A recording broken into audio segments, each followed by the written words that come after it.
Happy Monday and welcome back to College Football on Tap, brought to you by On Tap Sportsnet. We are your hosts, Chris White and Bruno Oger. Bruno, what's going on, buddy? How's your weekend? Oh, good. It was a pretty long weekend. I had a concert and stuff that I went to and starting to feel the effects from it. I'm feeling really sick all of a sudden and all congested and messed up. But other than getting sick because of the weather change, I'm all good. How about yourself? Yeah, I'm right there with you. The kids are right back to square one with the whole weather change and fucking sniffles and coughing all day and night. So, Yeah. Well, it looks like we went live. We were trying to schedule it so that we'd go live a little bit later on today, but it looks like we're live nice and early here on a Monday. So we'll keep sharing throughout the day, have people try and check it out later on this evening when they have more of an opportunity. But with our schedules, this kind of just worked out to be the only time that we were going to be able to get live this morning. So, we'll have to figure out with the powers that be how to schedule it to go live later on. that's all right. I'm sure we got some people awake, maybe catching some people sitting at their desks right now. But, yeah, so Harbaugh, man, how about that? Yeah, so obviously the big news coming out of college football right now is the news of Jim Harbaugh going to the NFL as the new head coach of the Los Angeles Chargers. I almost said San Diego. Still sometimes say San Diego, but the Los Angeles Chargers get in Harbaugh, leaving a lot of us Bears fans here kind of questioning what the hell we're doing again. But whatever. Just disgruntled. Yeah, you know how it is, but it's honestly it's something that we've thought might have happened for the last 3 seasons. It seemed like every single year Harbaugh was on the verge of leaving, and now we finally got that national championship, and uh, God only knows that there's going to be more repercussions coming from all these different scandals and stuff. So it seemed like it might have been the right time for Harbaugh to kind of get on out of here and go take on a different role and go to the NFL where this stuff might not come back to him. So Right. I don't want to go all conspiracy theory on you, but that was my guess months ago where I was like, they're probably going to ask him to quietly take a different job in return to not vacate wins or anything like that. Like, hey, as long as you fuck off, we're not going to mess with your team. well, part of the thing was that with Harbaugh still talking to Michigan about staying there at the same point was that he wanted something inside his contract that was going to say, you can't fire me no matter what happens. Right. He So wanted that Nick Saban stipulation. Like, I gotta be here when the rest of the coaches are here. I need to be untouchable. I need this. I need that. yeah, absolutely. So, um, I mean, obviously, Michigan might have had some issues with that. There wasn't really too much reporting that I seen that was done in terms of like if Michigan was going to go with that and agree to it at all. But I think in the long run, this was what was going to happen the whole time. Harbaugh was going to take an NFL job if the opportunity was there. Like it was time. I think he wants to do it. I think he wants to compete against his brother again. Just he wants to go get that Super Bowl ring. He got a team to a Super Bowl once, and I think I think that's one thing that's left on his list now. He was able to get his national championship at Michigan, his dream Right. job, the best job in the world, whatever he called it for so many years, and that kind of seemed like it was something that he would never want to leave. And then, sure enough, everything that happened this past season, which was the most dramatic season ever for Michigan football, for them to even win the Gets national his title after it. goddamn Well, championship. yeah, it's just absolutely insane. But I'm a known Jim hater, but I'm also a known John lover. So yeah, yesterday was a little heartbreaking for me. see, like for me, a complete opposite. I'm not a big fan of watching the Ravens play football. It's just that there's not enough players on their team that I'm like, yeah, I want to throw $20 on them to score a touchdown today. So Right. when I sit there and I think about the Super Bowl and the Bears aren't in it, all I can think about is how can I bet on the Super Bowl? So I think I could have a better time watching the Super Bowl. I don't really give a shit. So how can I make the most money? Yes, exactly. Well, So I was here watching the games with Bailey yesterday, and I was like, me and her have the Chiefs and the Niners in Zaper's pool from the group chat. oh yeah, So we're nice. both in the finals. But Nice. the whole time I'm sitting on my couch, like, man, I really want to see a Lions-Ravens Super Bowl. But Nah, I it's not was fair. I was Chiefs. I was on the Chiefs, and then I didn't care who won the 49ers Lions game.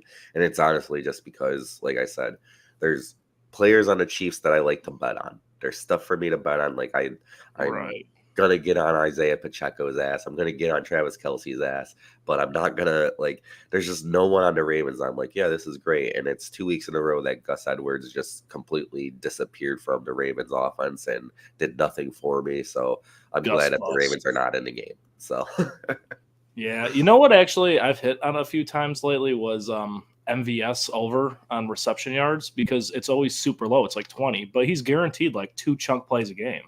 yeah, Like he's always like 2 for 40 and yeah. I mean, he like had that really lock.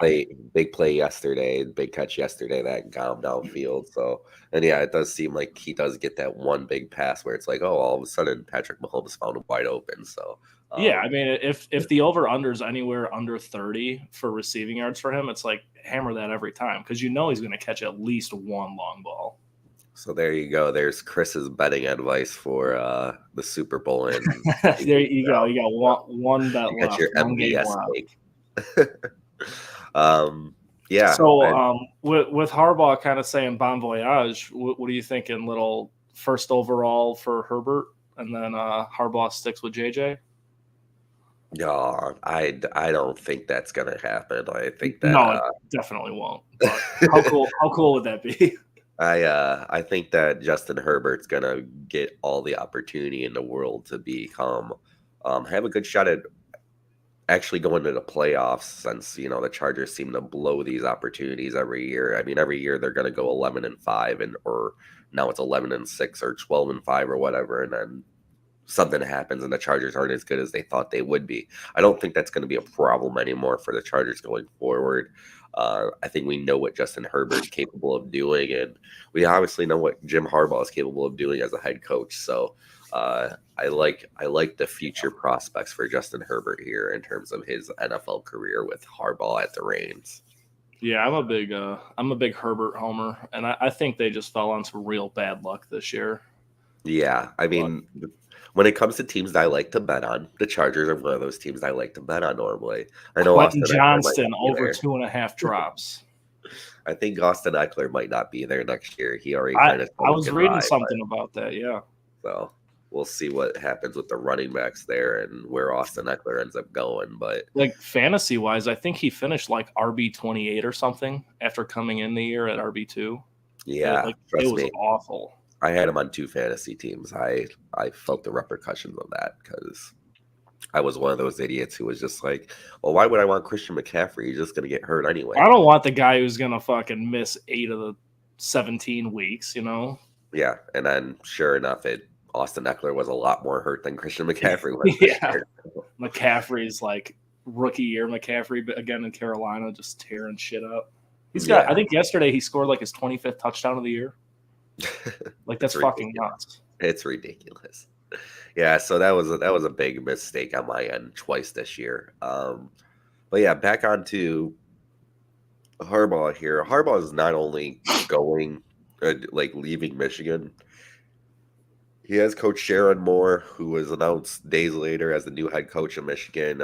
They've gone back and forth. Harbaugh has even said that he would not want to have anybody else take over as the head coach at Michigan. Just really believes in the work that he can do.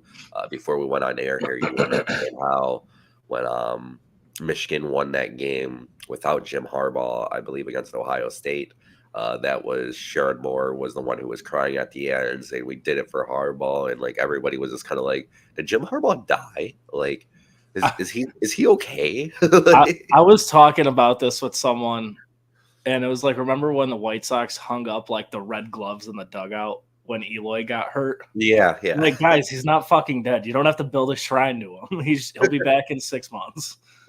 yeah. Like Yeah, that's Harbaugh's kind of, gone for 3 weeks. It's okay. yeah. It was kind of Like a everybody's little over wearing the like top, but black tie clothing, like straight funeral style. yeah. But I mean, we Well, did it for you, man. Like, okay, cool. great, wonderful. with this though, and which more taking over the job, one thing that Jim Harbaugh is not doing him a justice with is taking his whole staff with him to Los Angeles. See, I almost did it. He's everybody's going with him, and it's gonna make it a really difficult job for Sharon Moore to kind of take over, and especially with the schedule. I don't know if you've had the chance to look at Michigan's schedule next year, but It ain't easy.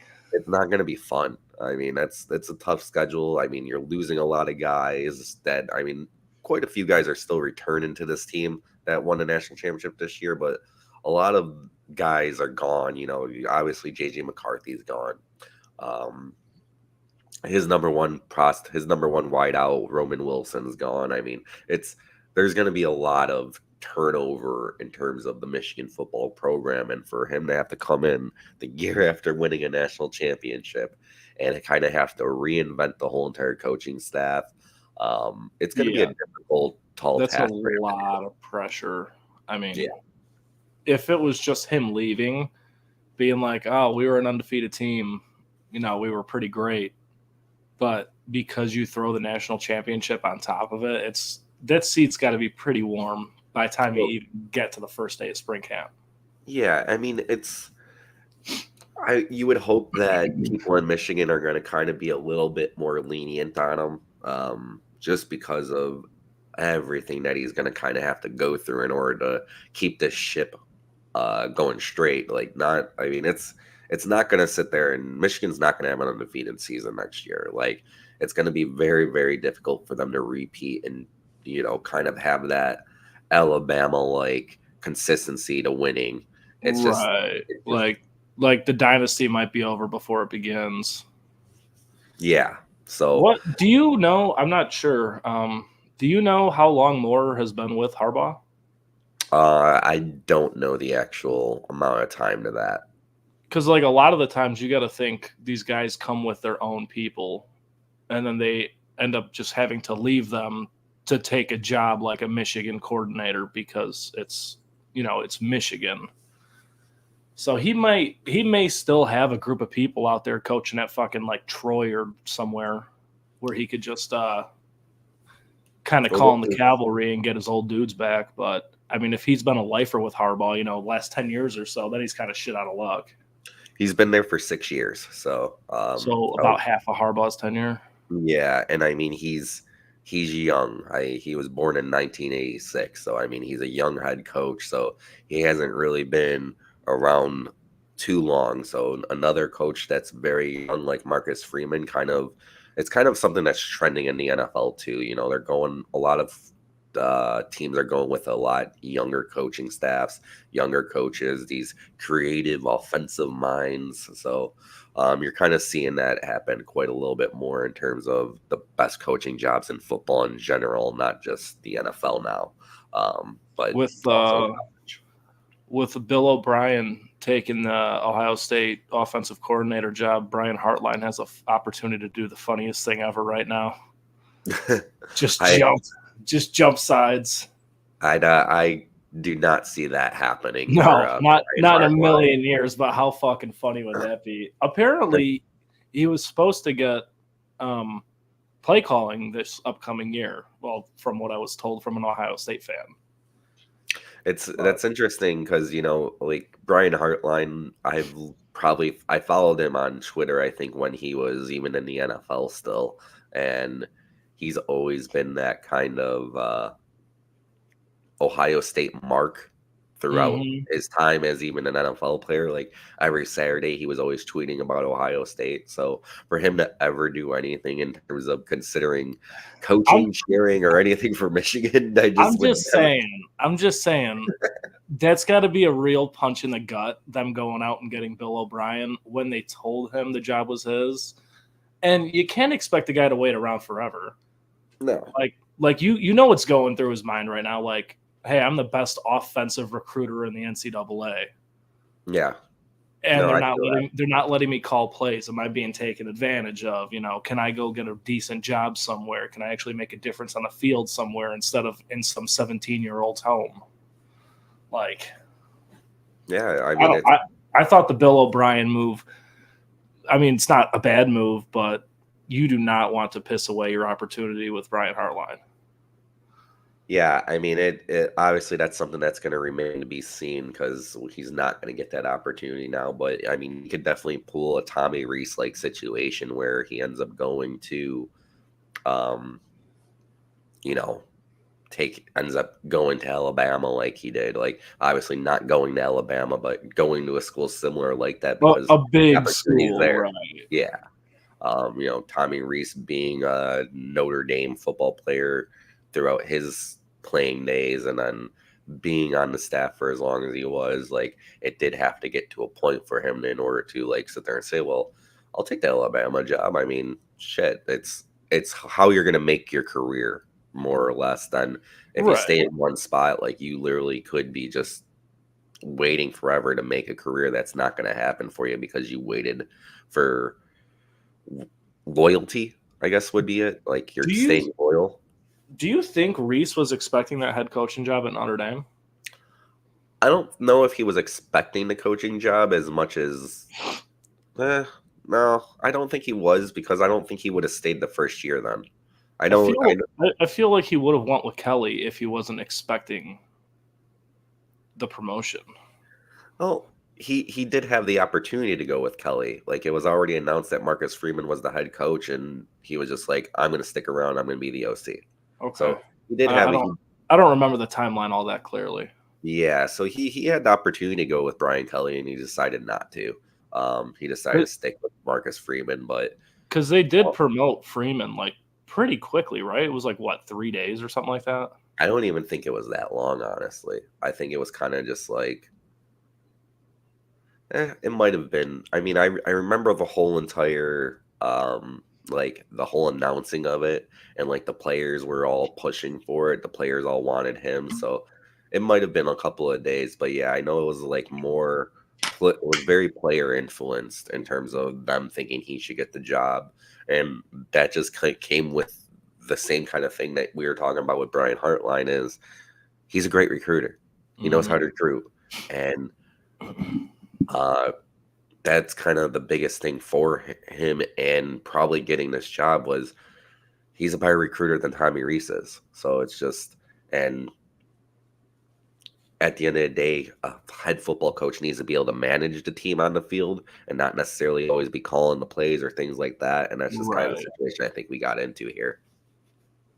Yeah, I was already very happy when Freeman got the job. Like I remember I was devastated when Kelly took off, and I was like, as long as Freeman gets this job, I will be very content.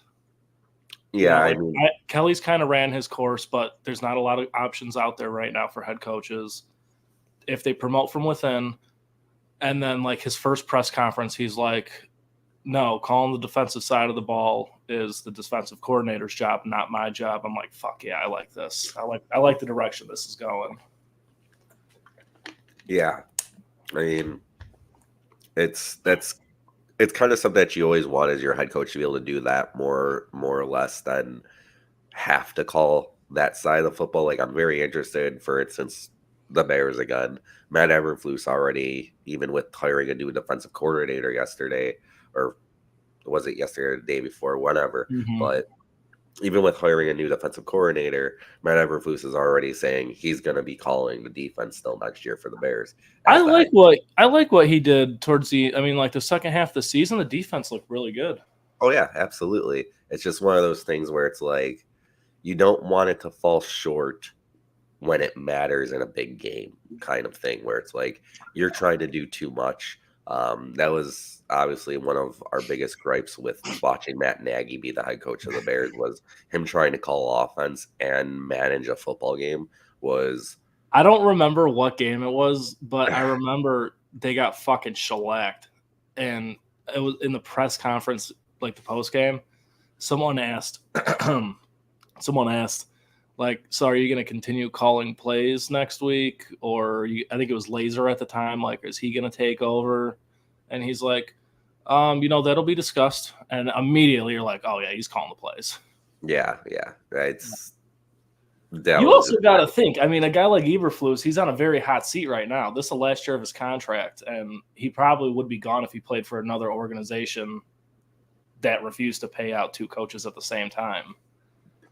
So all that responsibility, you continue calling the defense. If you have, the 25 through 30-second total defense in the league, that's all the more cause to fire you. And that's probably going to happen regardless. But yeah, I expect the Bears to be a playoff team next year. So of course you do.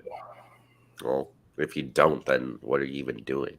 So, but Rooting that for them. defense, though, as long as that defense is locked in, I'm in for it. So, but yeah, normally you don't want your head coach doing both ends of the work just because you mismanage game task, you mismanage taking timeouts correctly. You don't want to use your timeouts at the wrong time. There's a bunch of little things that we got to see a lot during the Matt Nagy era, and that's kind of one thing that, when it comes to Marcus Freeman or any other head coach in college football, right? I would rather them have that ability to sit there and say, I don't need to be the one making the calling the plays. I need to be the one to make sure that we execute on every other end of the field, like making sure that the correct personnel is out there and not just letting things fall to the wayside. Because when that stuff has happened, I mean, we got to see it for too many years in a row as Bears fans, and just being like, okay, this isn't how it's supposed to be. So I kind of get that same feeling here when it's like, if you have the guy who's willing to sit there and hand it off and know what his role is and knows what his role has to be, it's always going to end up better for your football team. Right. Yeah. No, I mean, next year, just Notre Dame wise, I think they're in a great spot with, you have Al Golden and Mike Denbrock coming back. But apart from us homing on Notre Dame a little more, we have no Nick Saban. We have no more Harbaugh. So who's the next guy up? Obviously, Kirby is there. Ryan Day possibly. Eli Drinkwitz is bringing up that Missouri team very, very well. I mean, there's a lot of guys kind of looking around like who's going to be the next big thing. A lot of players, coaches that I just named. So, I mean, it's got to be Kirby, right? I mean, you could even throw Dabo into that conversation. He brought Clemson back after a rough start last year. So when I think about this, I kind of think in terms of what's going to be the legacy in terms of these coaches and who could create the best legacy.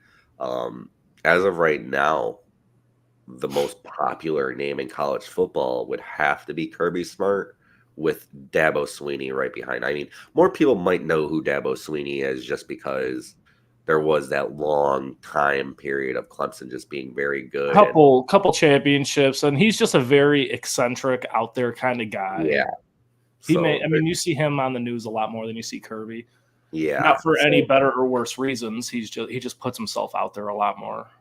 Yeah, I mean, but in terms of like you're losing the two biggest names in college football and Harbaugh and Saban, so it brings a lot. I wouldn't consider Ryan Day up there because Ryan Day hasn't done anything. It's so funny how like you could be like 56-7 or whatever the hell his record is, but 3 losses against Michigan, haven't won a national championship. Like, okay, so theoretically you've done nothing. Yeah, despite your like 875 winning percentage. Yeah, I mean, it's honestly just been one of those things where it's like you can't win the big one, so nobody cares, and that's where it is with Ryan Day. That's why you're still going to hear the chirping of Ryan Day. Like, should he even have a job at Ohio State? Because he hasn't won the big one yet. So, but now, how do you fire him?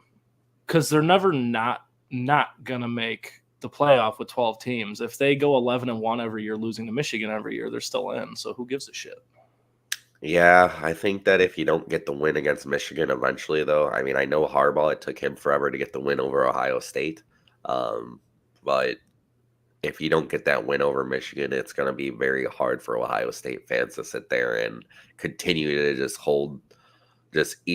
just not sit there and tear them apart and want them out of town and constantly just ask for this guy not to be here. And that's just pretty much what will end up happening if he doesn't turn around in some form. And I wouldn't be surprised that even with a 12-team playoff, you start to see some of these coaches that make the playoff get fired because of the games that they do lose still. So Right. like you can't come out in this college football playoff, I think, and you're the number 5 and you're going to be playing Liberty or Tulane, and then you lose to Liberty or Tulane. Like, they're still going to be like, okay, well, you just lost to Liberty. I don't care if Liberty didn't win the game. They didn't win the game all year. You lost to Liberty. Get the hell out of town. So, but Yeah, they're gonna lose to the fucking Terps or some shit, but then they're gonna blow out Michigan. Like, how do you allow this shit to happen? Yeah. I mean, I think when it comes down to it, the biggest name in college football, like, you're going to have to go with the guy who's going to win the most. And I think right now, It's Kirby. It's Kirby. There could be change in the next 10 years for sure. Hell, I mean, I wouldn't be surprised if 2 years from now Nick Saban's like, I'm bored and I want to come back, or something silly like that. Like, I've golfed every course in the nation. I need something fresh. Yeah. So I honestly though, I think when you look at it right now, like, the biggest name's gonna be Kirby, and it's gonna stay that way for the long run, unless Dabo's always gonna be up there. But is Clemson really gonna be turning it completely around like they seem to be doing at the end of last season? Is Clemson gonna be a Final 12 team next season? Because if Clemson is just 8-4, 9-3 Clemson and a bad ACC, it's probably not going to be something where everyone's like, oh, Dabo, Dabo, Dabo, Dabo. I mean, it's always going to be the guy who's dominating the SEC or the guy who's dominating the Big Ten. Yeah, I mean, you have to think with what's going on with the conferences, with the Big 12 losing their only 2 major markets, the Pac-12 losing literally everybody besides like Washington State and Oregon State. Like, I forget who it was, but two teams. How much longer does the ACC and the Big 12 really have unless they start really competing? And I'm not talking Florida State, and I'm not talking Clemson. I'm talking like half the conference playing well. Yeah, is it going to turn into the Power 2, just split it east-west or north-south? I think that's just pretty much what it's going to end up being. I mean, I've tried to sit here and I think, like, because I've been trying to get into like watching college basketball a little bit more over the recent weeks, and even watching college basketball, I'm like, what is this going to turn into now? Like, when they have that conference tournament at the end of the year, what are you doing with 20 teams in a basketball tournament? Like, it's just it's crazy to kind of even think about like what it's turning into, but it in its own way, it's kind of like it's becoming an NFL-esque type league, because it's going to be like the SEC is the AFC, and then the Big Ten is the NFC, and then everybody else is just kind of there. Kind of fall in line. Yeah. Like, I mean, even the rankings at the end of the season, like, I think in terms of the top 12, there was only one team that wasn't SEC or Big Ten. Like, there was Florida State, and then Texas, Oregon, Washington, all those guys, but all those schools now, as of this season, like coming up, not last season, but they're all Big Ten and SEC schools now. Texas is SEC now. Yeah, Oregon's Big Ten, Washington, like, I mean, it's a lot of these schools, like, that's what it is. And then, like, for a little bit, yeah, we'll have maybe we'll get an ACC school in there. Maybe they'll be nice and let a Big 12 school in there. I don't know if they're even, like, I don't know what they're going to think of the Big 12 going forward. It's going to be really interesting to see how much the bias really takes over, because when all the best teams are playing in those 2 conferences, and then you might have 1 or 2 here and 1 or 2 over there in the other 2 conferences, you're looking at the schedule, and unless they packed it early on in the year where, they put those SEC Big Ten schools on their schedule, these other schools are going to have a difficult time.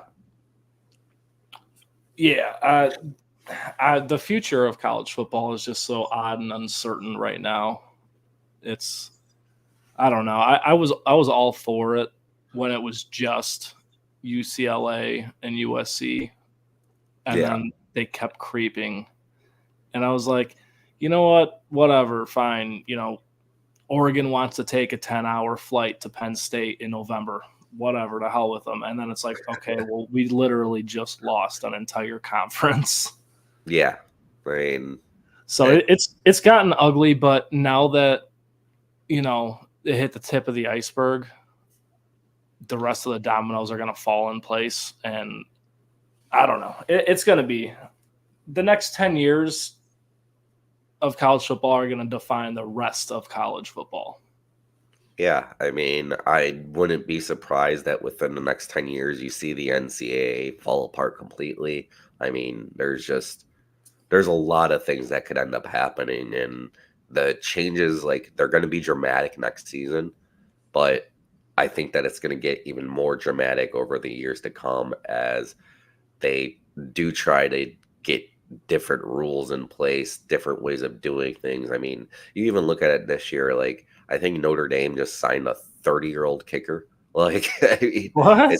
yeah, so it's just like you're seeing all these opportunities already where because of COVID and everything else, where we got all these 27 to 30 something year old guys, like people my age that are just playing Yeah. college football now. And it's I like, okay, remember great. Like, I remember Ross. I don't know who it was or what his name was or who he played for, but Ross put something in the group chat, and yeah. it was like the dude's 9th season or some shit. Miami, Yeah. maybe he plays Yeah. for. I think it was, I forget, but yeah, it was 9 seasons. Like, how the frick do you get 9 seasons of college football? You have 4 years of It's eligibility. Like, fucking crazy. yeah, it's it just is what it is. I think the guy that Notre It, Dame signed was he went to Army and he played like his first 2 years or no, he went to the Citadel and he played for the Citadel, and then he joined the Army and was in the Army for years and years and years, and now he left the Army He's and coming back. now he's going to Notre Dame to be their place kicker, I believe. So It's like fucking J.R. Smith went back to college after his NBA career to use up his final years of eligibility playing golf. yeah.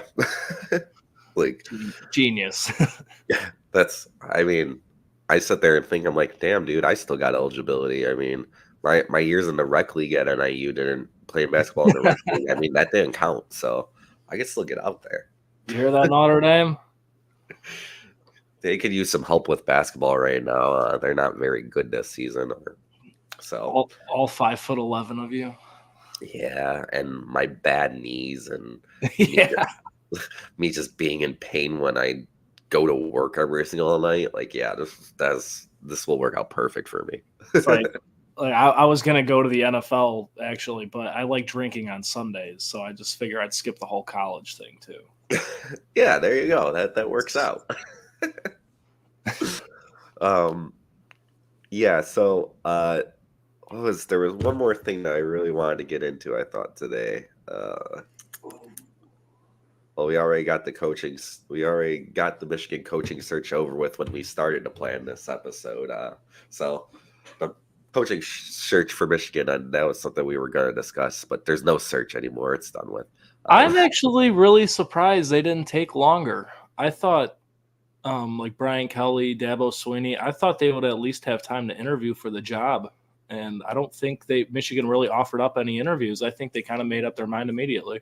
I think that this might have been something that was pre-planned via Harbaugh because Harbaugh wanted him to have the job. And I think that when he was making his exit, he's like, we'll give it like 2 days to ferment, but we're giving this guy the job. And because like even after the national championship game, he's like, yeah, it's all fun. We'll celebrate tonight, but that first day of spring, we're right back at it in Ann Arbor. Yeah.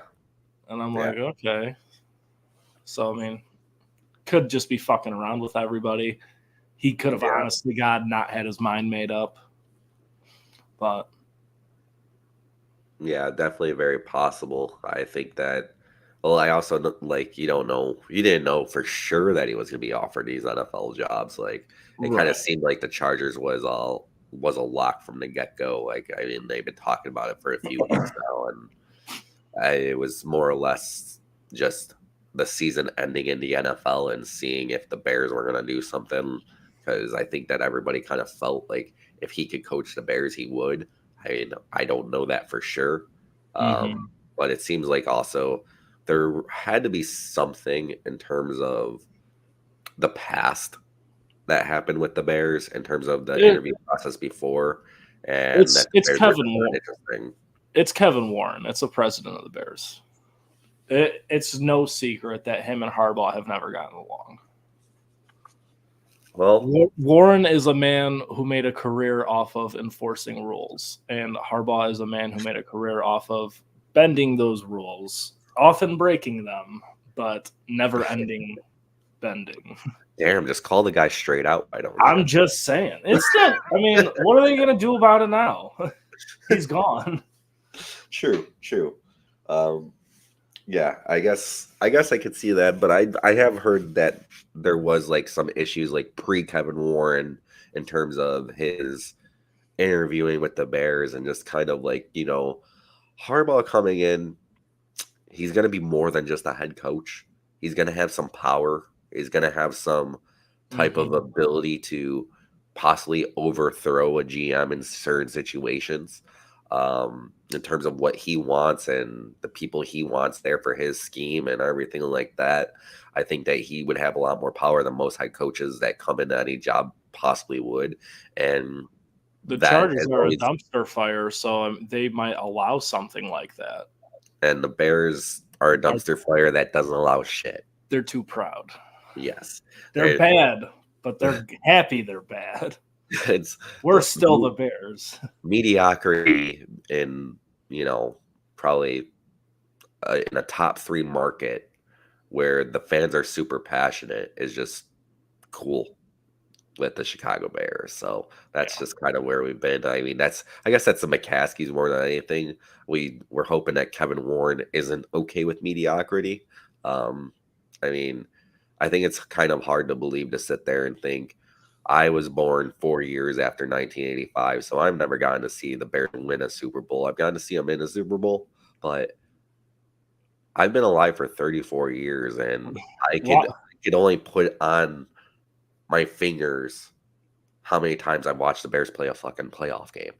And I don't count that game that they had to play against the Saints like 3 years ago when they were 8-8 because that just seemed fake. Like, How electric was Devin Hester returning that opening kickoff though? oh, it was the greatest thing ever. I mean, it Were you at a was bar for that? no, I wasn't old enough. Yeah, I didn't think so. I was For I for was those of you I was a watching, freshman in high um, school. Bruno is a little older than me. It's like 6, 7 years, something like that. So I was just a wee lad. I was like 10 or some. What was it? 07? I was around 10 or so. So I was a freshman. It was '06, so I might have been a sophomore actually. But yeah, I was either a freshman or a sophomore in high school at that point, and I remember watching with my mom and my stepdad, but my mom and stepdad were still making the dips and stuff, and the game kicked off, and I'm going nuts in the holy living shit, room. get in here. They're like, what? What? I'm like, the Hester, he's ball in the end zone. I'm like, I can't believe it. And then the rest of that game was not too fun to watch. So, No, not great. Not great. um, but yeah, I think it's gonna be. I think outside of that, like, I mean, I don't even know if the Bears have made the playoffs. They haven't made the playoffs 10 times since I've been alive. I don't know need, if they've played 10 playoff games since I've been alive. we need to go back in time and unfire 10-6 Lovey. Yeah, yeah. I was still hoping that there was a way Lovie Smith could come back and just he could be the head coach and Everflus Little, could little own reunion. the Have team. Lovey and Ron Rivera come back. See, I'd be They're all both about that. looking for employment. Yeah, that would have been great. I've I always mean, liked Ron Rivera. who doesn't? Shitty people, assholes, Yeah, you're right. But people yeah, who live in DC and the surrounding areas. Well, those people are just dead wrong. It's not his fault. It's not his fault he can't read. But yeah, so I mean, just a whole lot of shit going on in the college football world. I do like the title for the episode. It took me a second. I didn't catch the bolts right away. But Yeah. I like how you snuck that in there. Yeah. One last thing that before we get out of here today that I wanted to kind of point out too is Nick Saban leaving Alabama has really turned out to be a great thing for Ryan Day in Ohio State. That's what Um, yeah, it took me a minute to get there, but I mean, Alabama had all these top recruits. They had Julian Sand, 5-star recruit at quarterback, Caleb Downs, a I think 5-star. he's the number one quarterback in his class. Yeah. On top of being a 5-star. Yeah, and then you got Caleb Downs, a 5-star DB, also transferring from Alabama to go to Ohio State. So Ryan Day is really just picking up the pieces here of what Nick Saban already had in place. So this could really turn out to be something that really puts Ohio State over the top in the years to come. But once again, Ryan Day, we mentioned it earlier on in this episode, you're going to have to beat Michigan still.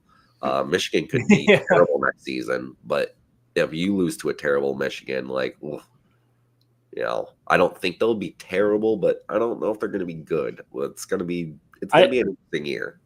Who went? Is it Will Howard who transferred to Ohio State? Yeah. I don't really think he's the answer. I don't think they're going to be all that great, but you have to assume he's going to start 12 games for them. Yeah. What was it, the list that we saw the other day? And you're like, who the hell makes these lists?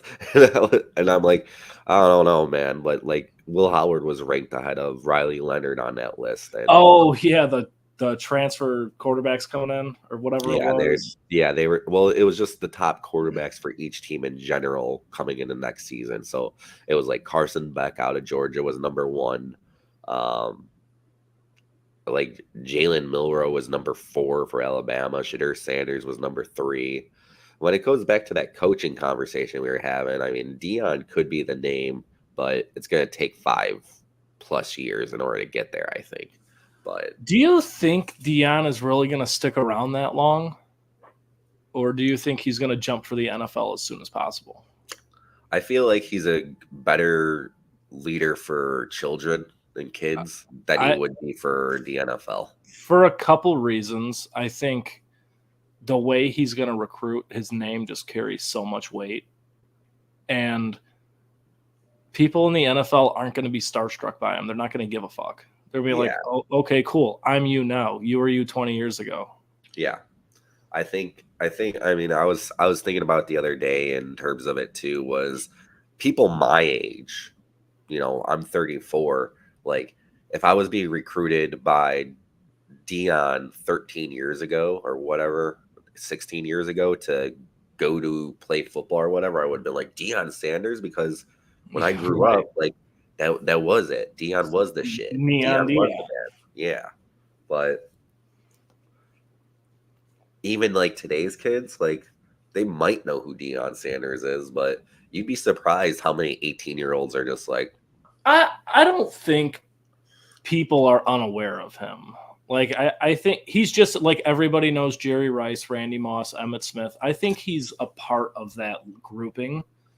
They might be like, oh, yeah, they might not know he was a fucking DB because, nobody really makes that much a fuss about him. But there's no way they haven't heard of him, I don't think. Yeah, I'm not saying that as much as it's just kind of like he was the cool person, the cool athlete in the 90s.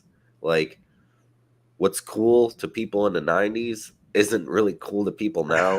So it's just kind of one of those things where it's just like, kids all have very various like types of opinion. Like, look at this fossil. Right. Like, so that's just something that, like, it could be better for him if it was 10 years ago than it would be now. I'm not saying it's not great for him the Right. way it is now, but it's just like, man, if he was recruiting people my age, like It's a he would have totally had different everybody. ball game. Yeah. Yeah. If he didn't take that break from playing to coaching, if he just jumped right into it, Yeah. it would have been a totally different ball game. I agree with you there. Yeah, that's kind of where I'm feeling it. But yeah, in terms of him, he's got that possibility. And if Ryan Day keeps on getting all of the Nick Saban recruits, we might be talking about Ryan Day in 5 years from now instead of Kirby Smart. But I I I, hope I not. would put my money on Kirby Smart. Yeah, I really hope not. But now we're gonna have to listen to insufferable Ohio State fans talking about how Sherman Moore was born on third base. Oh, jeez. But at the end of the day, at least he's likable, and Ryan Day is not. Yeah, he's just not likable because he calls out like 170-year-old men. So It's just his face. Like, fuck, dude. Goddamn mouth breather. Like, get off my TV screen. I've had enough of you. I don't know if we're allowed to say that kind of stuff on here, but Oh, it's okay. all right. Everybody outside of Columbus understands. Yeah. True. Yeah, that's all I got today. Yeah, I mean that's all the news that's going on in college football right now. We'll continue to come back with some stuff as more news kind of comes out. We kind of get more idea of where some of these bigger name players might be going. I mean, the transfer portal really like locked up during the regular season.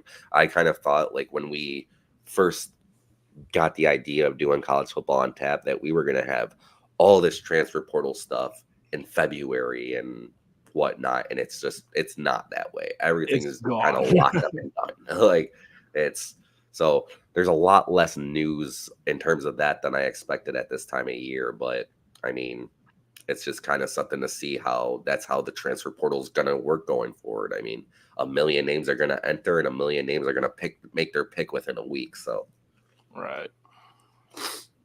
But yeah, it's we're gonna keep going, as often as we can when news comes around. We're gonna try and do some March Madness stuff when we get a little closer. I won't be too I knowledgeable on the talking of it, but we're definitely gonna try and get like a pool together or something, try and do some more giveaways. Yeah, I mean, college basketball, it's like I've been trying to like listen to games when I'm at work on Tuesdays and Mondays and all this stuff. And I'm just like, I can't even listen to college basketball because Yeah. it's just not the same thing as like other sports and being able to follow and track it. When you're talking random people on college basketball, I'm just kind of like, yeah, I don't know who the heck that is. I Good. watch like the first 5 Notre Dame games, and then I don't watch another game until the tournament. That's just how it goes every single year. I've been trying to watch a little bit more and more on Saturdays, especially the 11 a.m. games. I might like do like a 10-leg parlay or something. But last year I was all about betting it. I haven't really been betting it this year either, just because I'm not home at night to enjoy it during the week. So it's a lot harder for me to give you a valid opinion on the weekend of it as well. But there is some things that I wanted to throw past you and talk to Ron and Tony about as well when it comes to March Madness. So I got a good idea that I think could possibly work for that. So we'll kind of keep you all posted, and hopefully this all comes together and we end up having some fun when the best tournament in all sports happens this March. All right. Y'all have a great week. Enjoy your time. This has been College Football on Tap, brought to you by OnTapSports.net. Bye.